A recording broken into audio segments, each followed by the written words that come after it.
सिद्धार्थ कथा, सुनो सुनो सिद्धार्थ कथा।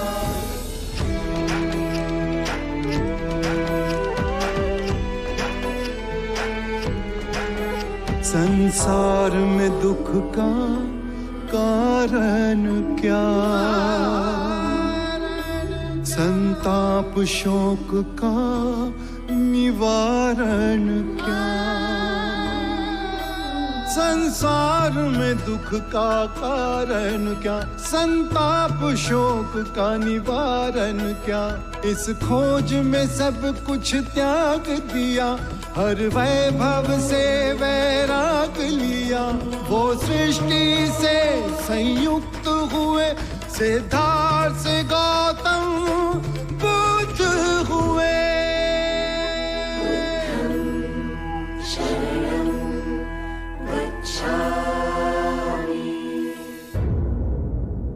तथागत, कुछ कहूं? आपका भिक्षु बनने से पहले मेरा और देवदत्त का एक रिश्ता था, ज्येष्ठ और अनुज का। पर आज उनके व्यवहार देख मेरे मन में बड़ी ग्लानि उत्पन्न हो रही है। आपके संपर्क में आने के बाद भी उनमें कोई बदलाव नहीं आया। जब ज्ञान पा ही लिया तो सभी क्षमा के योग्य हैं अनंत। आप सबको क्षमा कर सकते हैं, पर देवदत्त बहुत संकीर्ण व्यक्ति था और अब भी है। मुझे भय है कि जब से आपने भिक्षुओं के बीच उनकी निंदा करी, वो आपसे किसी प्रकार का प्रतिशोध अवश्य लेगा और बदला लेने का उसका सिर्फ एक ही मार्ग है, संघ को विभाजित करना, जिससे आपके मन को पीड़ा हो।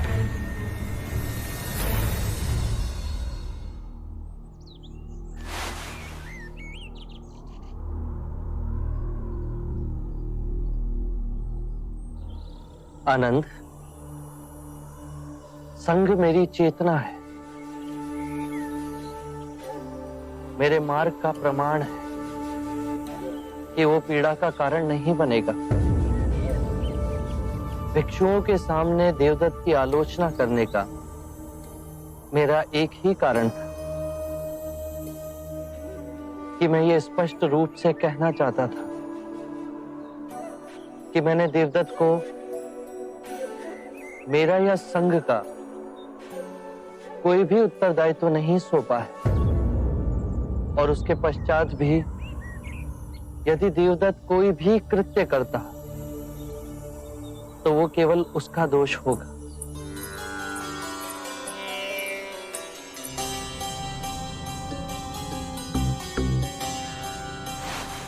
मुझे आपसे कुछ कहना है।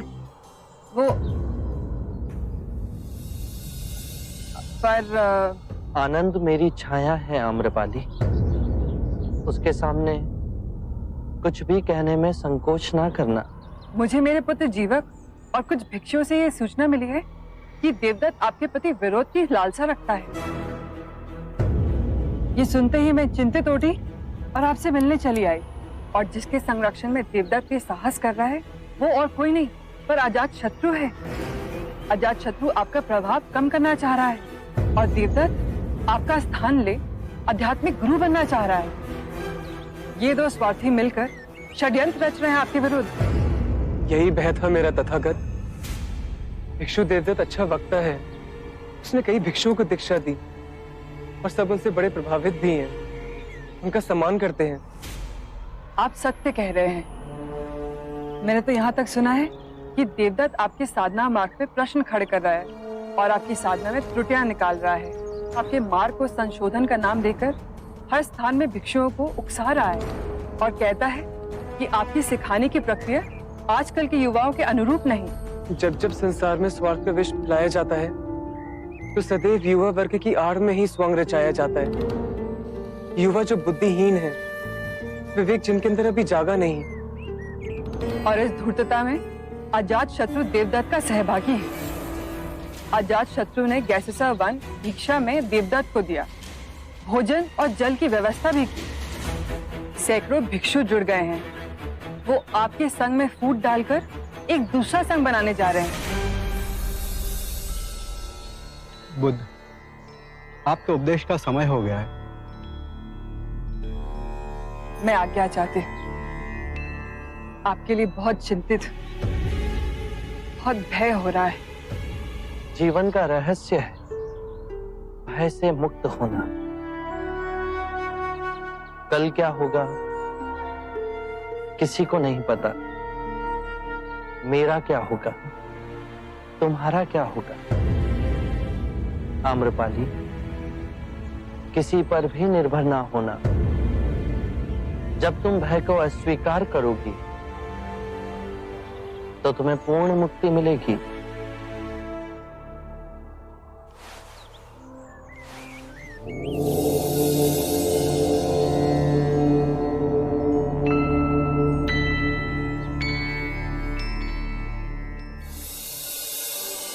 निर्बल को बल वही दे सकता है जो पूर्ण मुक्त हो, और वो केवल आप है बुद्ध।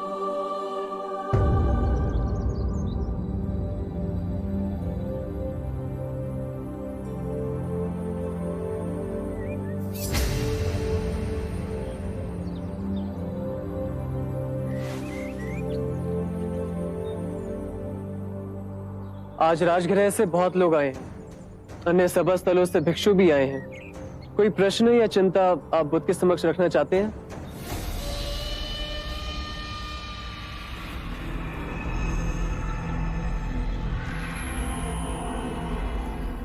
आप भिक्षुओं को इच्छा रहित और सादगीपूर्ण जीवन जीने की शिक्षा देते हैं, किंतु आज आपके 5 नियमों में मैं कुछ संशोधन करने का प्रस्ताव रखना चाहता हूं, जिससे हम सभी भिक्षुओं के सादगीपूर्ण जीवन की प्रतिबद्धता और दृढ़ हो सके।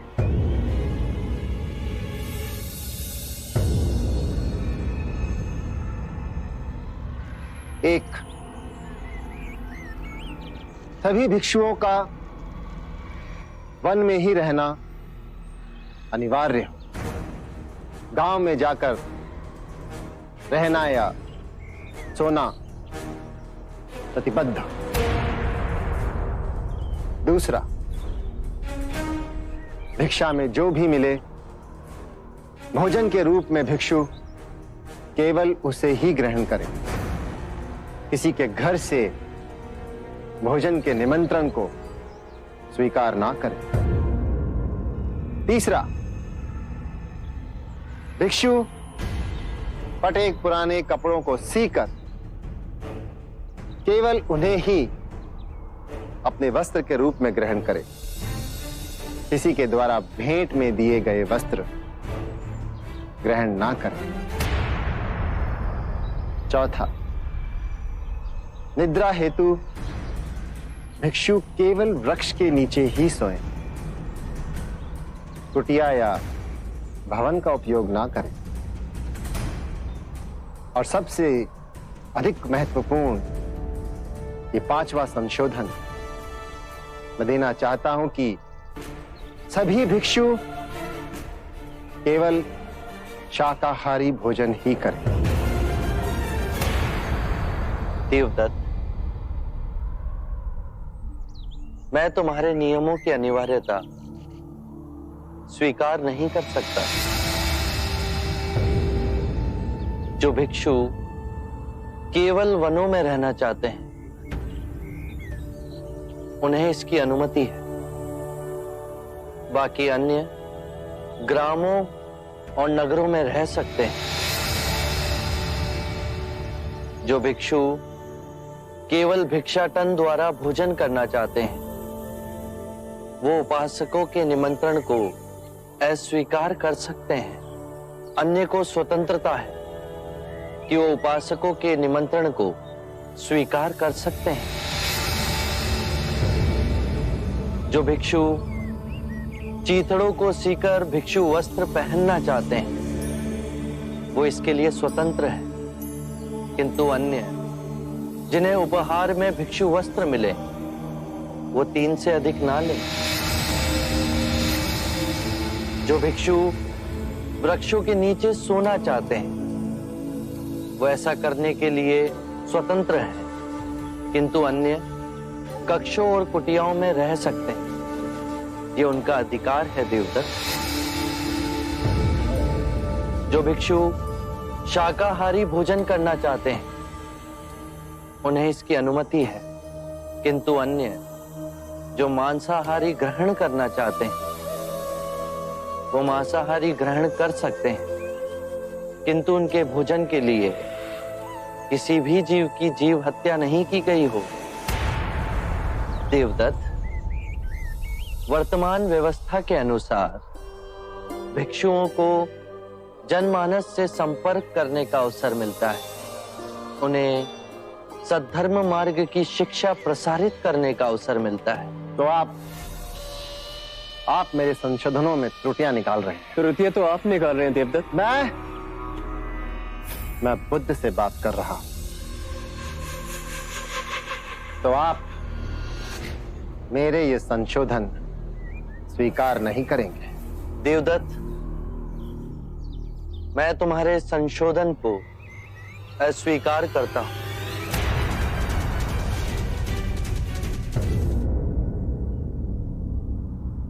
भिक्षु देवदत्त,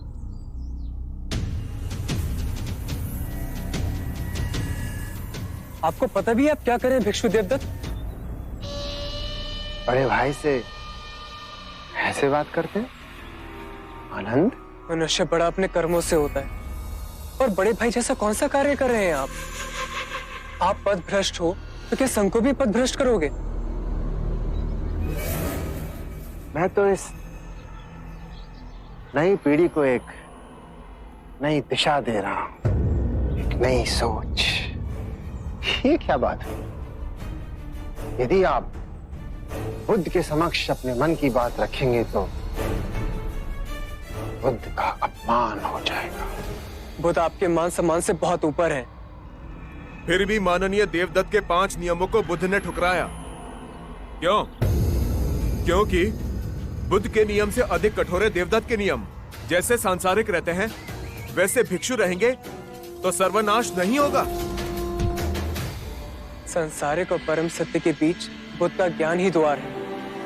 यदि संसारिक की अवहेलना की तो न जाने कितने सारे मनुष्य परम ज्ञान से वंचित रह जाएंगे। ये आप समझ नहीं पा रहे। बड़े कोमल हो गए, लेकिन ध्यान रहे तपश्चर्य बड़ा कठिन है, कठोर, और हम सब इसी कठोर राह पे आगे बढ़ रहे हैं।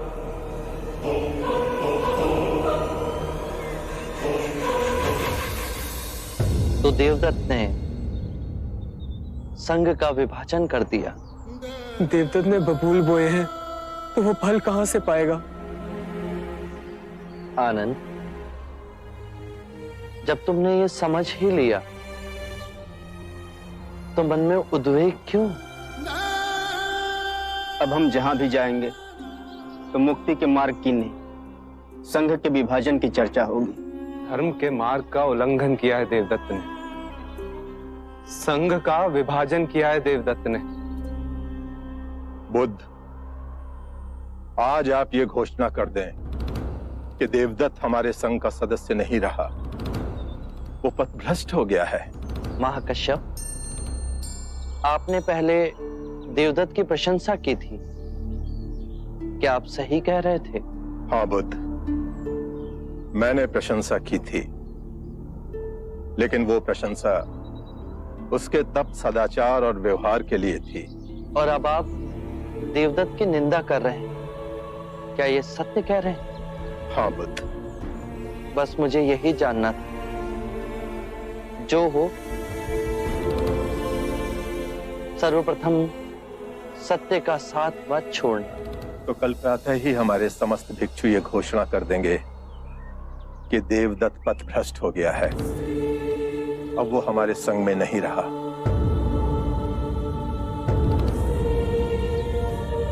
आप दोनों इतने चुप क्यों हैं? आप और सरिपुत्ता कुछ कहते क्यों नहीं?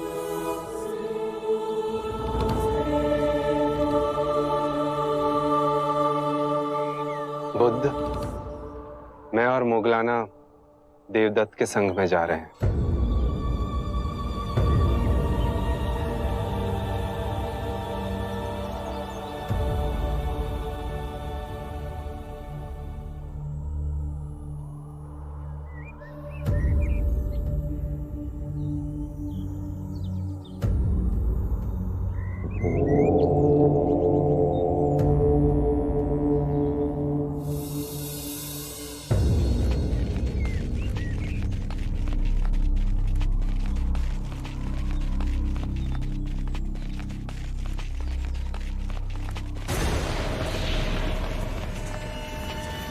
डोली नीचे रखो।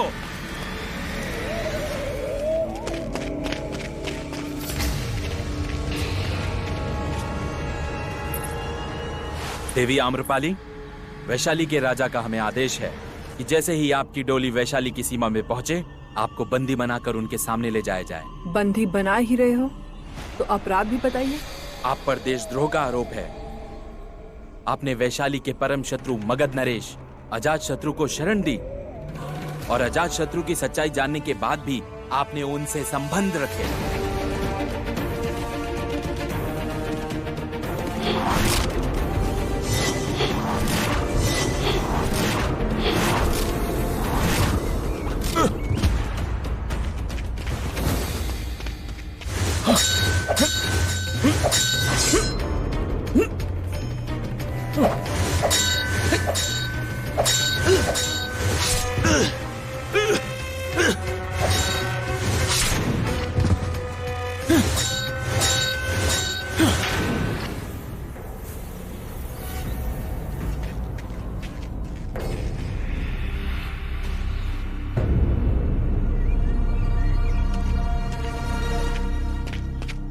कोई तुम्हें छुए भी आम्रपाली तो दूसरे दिन का सूरज नहीं देखेगा।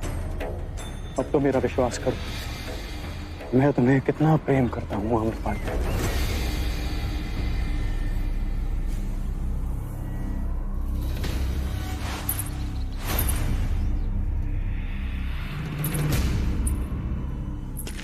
ये क्या आम्रपाली, अपनी जान पर खेलकर मैंने तुम्हारी जान बचाई और तुम चलो मेरे साथ, मैं आज तुमसे विवाह करूंगा। मैंने तुमसे विवाह करने का निर्णय अभी नहीं लिया। कब से इस बात को टाल रही हो? आज जो तुम्हारा निर्णय होकर ही रहेगा आम्रपाली। मेरे कर्तव्य और प्रेम के बीच संघर्ष हो रहा है। कर्तव्य कहता है मैं तुमसे विवाह ना करूं, और प्रेम मुझे तुमसे विवाह करने पे विवश करता है। इस धर्म संकट में मैं ना जाने कब से हूं।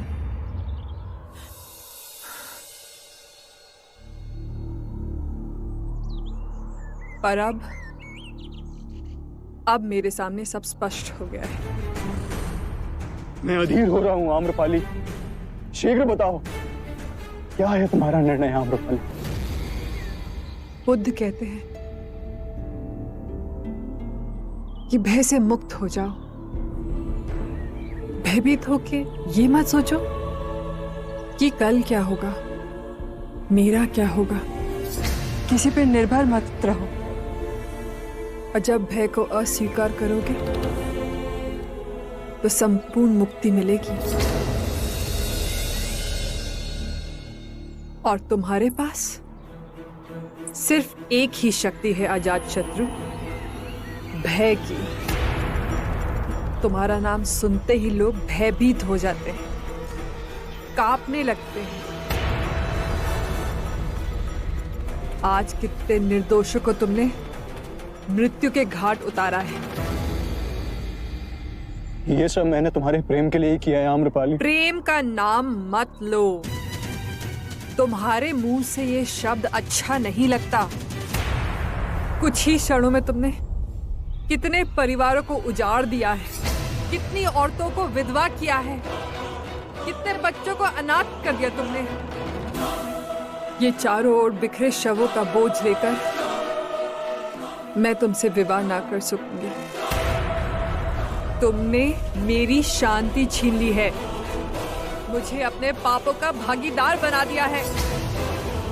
चले जाओ यहां से, चले जाओ।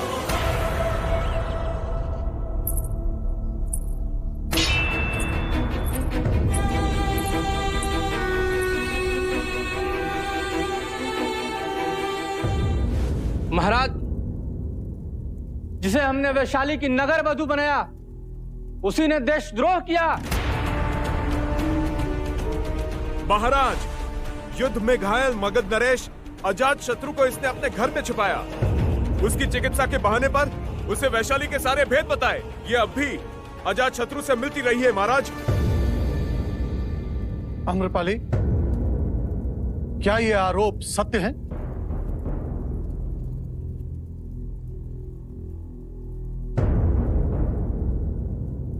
आम्रपाली, तुम्हारी चुप्पी को हम क्या समझे? इन आरोपों को तुम स्वीकार करती हो या उनका खंडन करती हो? मुझ पर जो आरोप लगे सब सच है। ये क्या कह रही है? महाराज, कितनी निर्लज है ये, भरी सभा में अपना अपराध कबूल कर रही है। महाराज, इस देशद्रोही को प्राण दंड देना चाहिए, दीवार में चुनवा देना चाहिए इस नागिन को।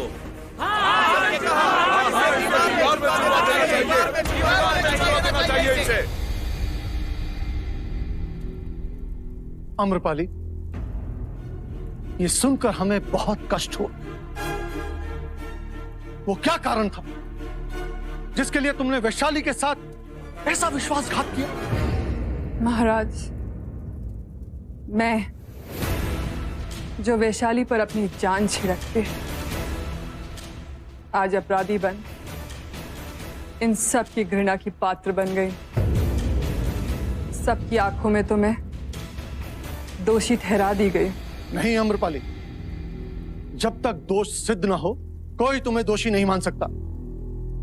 तुम्हें जो कहना है कहो।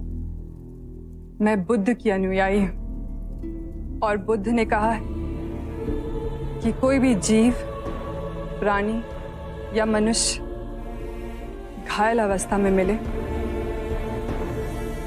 तो बिना किसी भेदभाव के उसकी सेवा करनी चाहिए। मेरे महल के बाहर एक सैनिक घायल पड़ा था।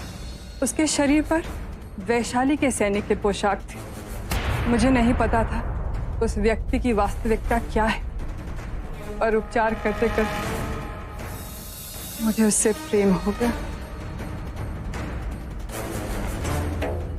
पर मैंने उसे ऐसा कोई भेद नहीं बताया जिससे वैशाली को किसी भी प्रकार की हानि हो।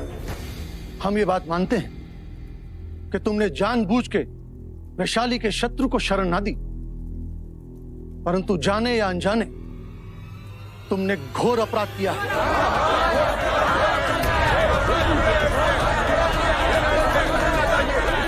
यदि प्रेम करना घोर अपराध है तो इस पूरे दरबार में सब दोषी हैं। जो यहाँ है सब ने किसी ना किसी समय मुझसे, वैशाली की नगर वधू आम्रपाली से प्रेम किया। जो दंड मुझे मिले ये सब उसके भागी। दुख होता है कि मुझे इस बात की सफाई देनी पड़ी कि वैशाली का प्रेम मेरे रग रग में दौड़ता है। मुझे वैशाली के लोकतंत्र पे अभिमान है। मैं अपने रक्त के साथ विश्वासघात कर सकती हूँ क्या? मैंने अपने मातृभूमि से कोई छल नहीं किया। मैंने अपने प्रेम से कोई छल नहीं किया। मनुष्य और मनुष्य हो अजात शत्रु से प्रेम करने की भूल कर बैठी। उस सैनिक के मुखौटे के पीछे अजात शत्रु का चेहरा छुपा है ये मुझे बहुत बाद में ज्ञात हुआ, तब तक बहुत देर हो चुकी थी। महाराज, आप मुझे जो दंड देना चाहे मैं उसका सम्मान करूंगा। हम तुम्हारी निर्भीकता का आदर करते हैं अम्रपाली। मनुष्य मन है जो आज की बुराई देख पिछली सभी भलाई को भूल जाता है, और हम ऐसा ना होने देंगे। वैशाली के प्यारे नगरवासियों, आप में से ऐसा कौन है जिसे याद नहीं कि युद्ध के समय अम्रपाली ने हमारे सैनिकों का कैसे उपचार किया था, अपनी सारी पूंजी लुटाई, रात और दिन का ध्यान ना करते हुए हर समय हमारे सैनिकों का उत्साह बढ़ाया। हमें तुम्हारे सेवक यदु से यह भी पता चला, यदि तुम चाहती तो कई महीने पहले अजात शत्रु से विवाह कर मगध की महारानी भी बन सकती थी। बुद्ध के प्रति तुम्हारी श्रद्धा को भी हम भली भांति जानते हैं। इन्हीं कारणों से हम कोई कठोर निर्णय ना लेंगे। अम्रपाली, हम तुम पर लगाए हुए सभी आरोपों से तुम्हें मुक्त करते हैं।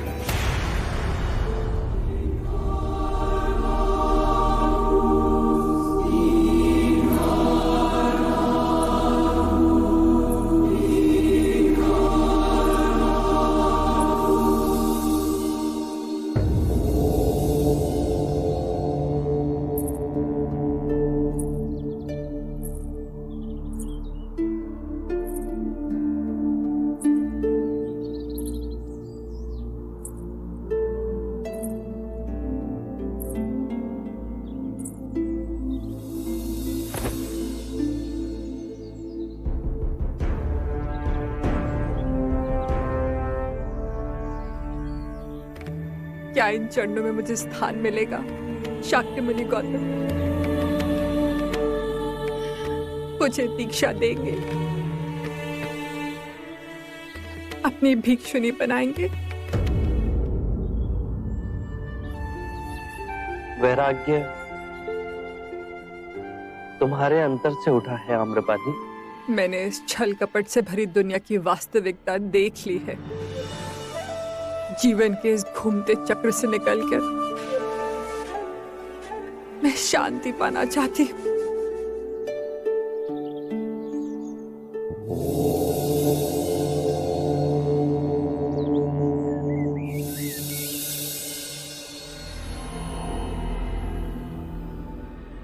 गुरुदेव, सारीपुत्र और मोगलाना आपके भिक्षुओं को उपदेश दे रहे हैं। सारीपुत्र और मोगलाना बुद्ध के दाएं और बाएं हाथ हैं। आपको इन पे अधिक विश्वास नहीं करना चाहिए। क्या पता ये आपके भिक्षुओं को तोड़ के वापस ले जाएं। बुद्ध के रूढ़िवाद से तंग आकर सारीपुत्र और मोगलाना हमारे शरण में आए हैं गोपालक। और सच कहूं तो इनके आने से मुझे बड़ा आराम मिला है। कम से कम हर रोज उपदेश देने का बोझ तो मेरे सर से उतर गया।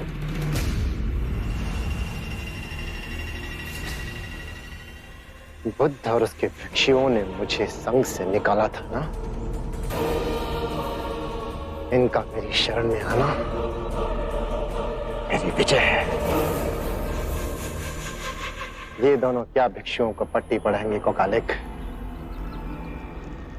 क्या तुमने कभी भी दोनों के मुख से मेरे लिए निंदा का एक शब्द भी सुना है? कभी नहीं, पर फिर भी तुम चीजों को भांप नहीं रहे हो कोकालिक। ये नहीं देख रहे हो कि इन दोनों के प्रभाव के कारण अनेकों भिक्षु मेरे संघ में शामिल हो रहे हैं। इसका साफ अर्थ ये है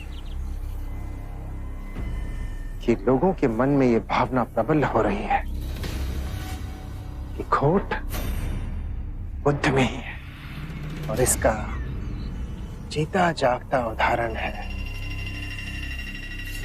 ये दोनों। गुरुदेव, मुझे आपको सावधान करना था, सो कर दिया।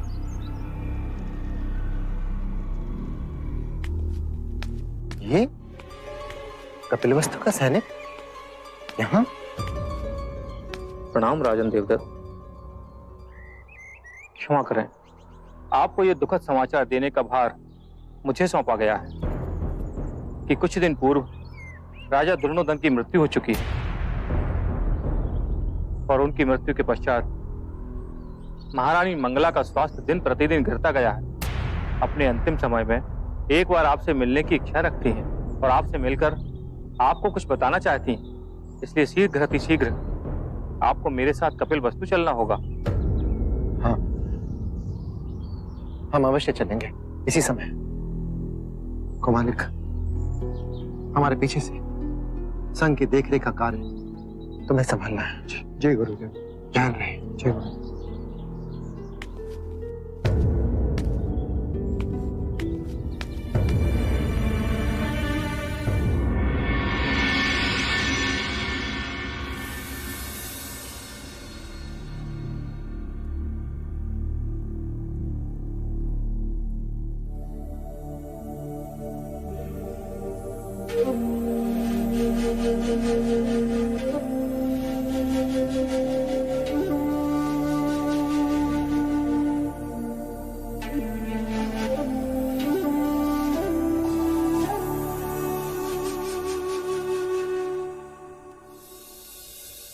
माँ,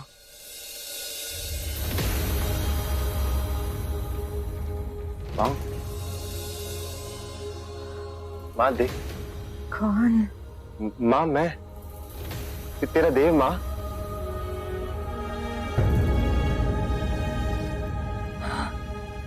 देव? हाँ माँ।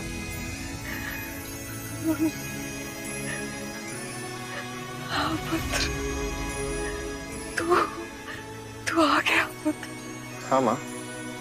ये क्या हो गया माँ तुझे? अंतिम घड़ियां गिन रही हूँ पुत्र। नहीं माँ, ऐसा मत कह। कुछ नहीं होगा तुझे। पता है देव, जब मैं अपने जीवन के पुराने पन्नों को पलट कर देखती हूँ तो सिवाय ग्लानि और पश्चाताप के मुझे और कुछ नहीं दिखता। माँ, मैं कुछ कहना चाहता था तुझसे। नहीं पुत्र, आज मुझे बहुत कुछ कहना है। आज मेरा ये दशा तू देख रहा है ना, मृत्युशैया पे अकेली हूँ। कोई नहीं है बस ये पुत्र मेरा दंड है, मेरे कर्मों का दंड है। देव, मेरे एक प्रश्न का उत्तर देगा तू? हाँ माँ, पूछ ना। मैंने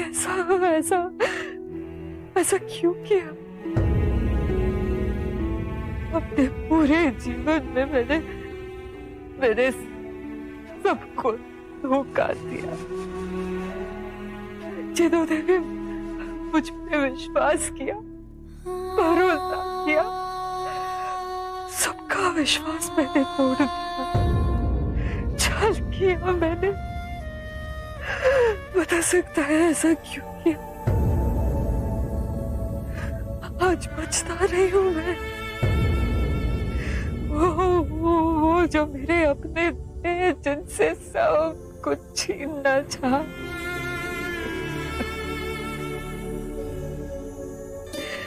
वो सब कुछ त्याग कर चले गए। नहीं माँ, तू ऐसा कहे कि अपना जी छोटा मत कर। क्यों दुख देती है अपने आप को? दुख बोया तो सुख कहां से पाऊंगी? कष्ट तो ये है कि मैंने अपने पुत्र को भी अपने बुरे कर्मों के जाल में जला दिया। नहीं माँ, ऐसा ना कहा। पर देव, मेरी एक बात सुन। मुझे भिक्षु से पता चला कि तूने बुद्ध का संग तोड़ दिया। हाँ? ये सत्य नहीं है माँ। मैंने किसी का संग नहीं तोड़ा। माँ, तेरे देव ने अपना स्वयं का संग खड़ा किया है।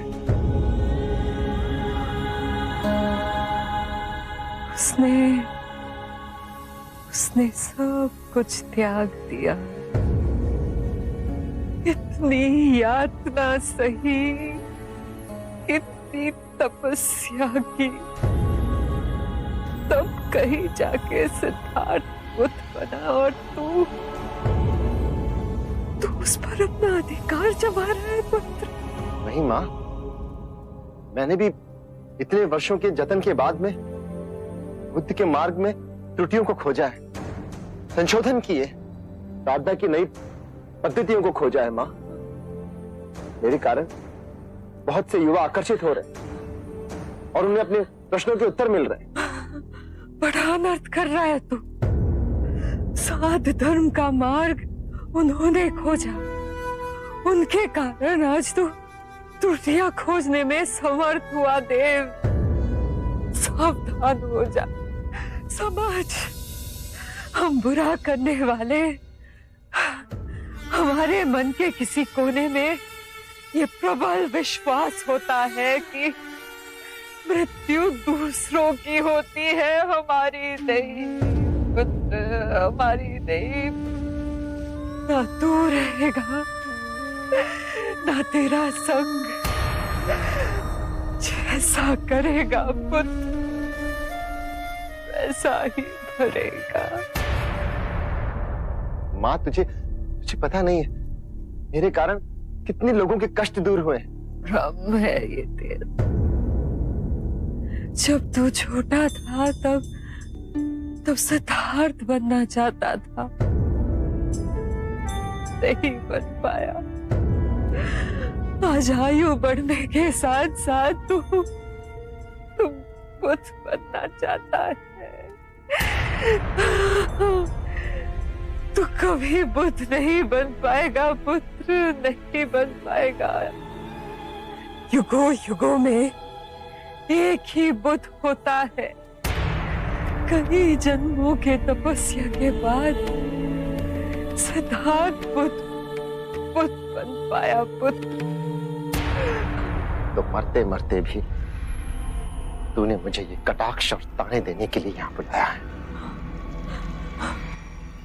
ये मेरा दुर्भाग्य है कि तू बुद्ध के शरण में गया पर अपना अंतर मन न बदल पाया।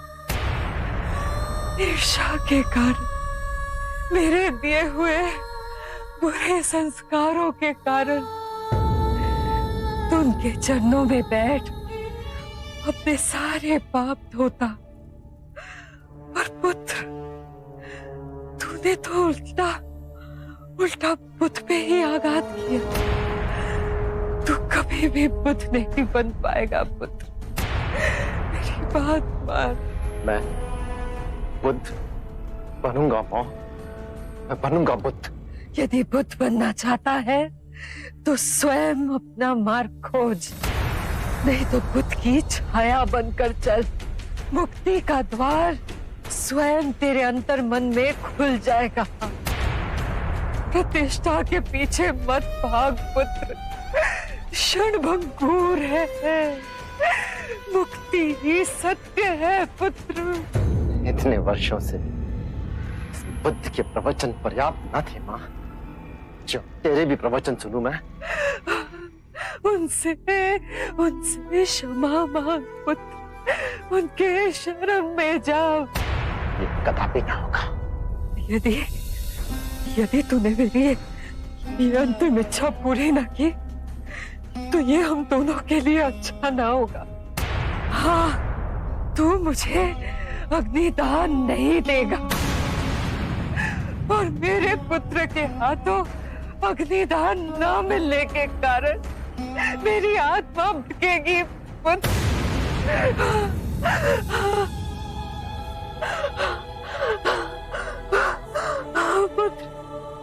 बुद्ध के शरण में जा, उनसे क्षमा मांग, मेरी बात समझ पुत्र और बोल बुद्धा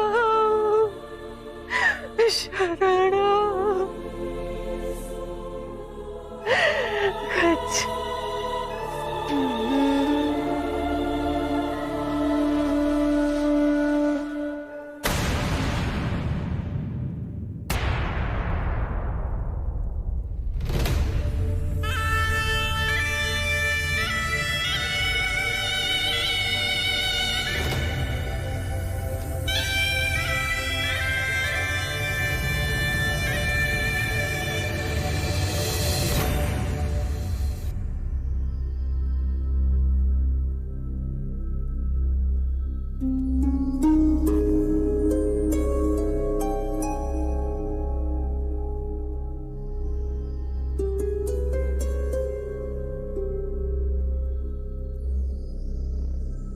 समूचे कपिला वस्तु में ये सूचना भिजवा दो कि रानी मंगला नहीं रही। मेरी मां नहीं चाहिए।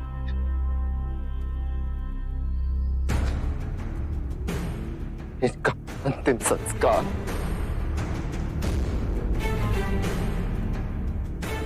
किसी और से करवा ले।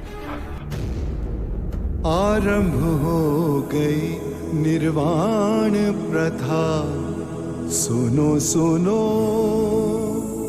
ये बुद्ध कथा। जीवन का रहस्य है भय से मुक्त होना। कल क्या होगा, तुम्हारा या मेरा क्या होगा, किसी पे निर्भर ना होना। जैसे ही भय को अस्वीकार करोगे, पूर्ण मुक्ति मिलेगी।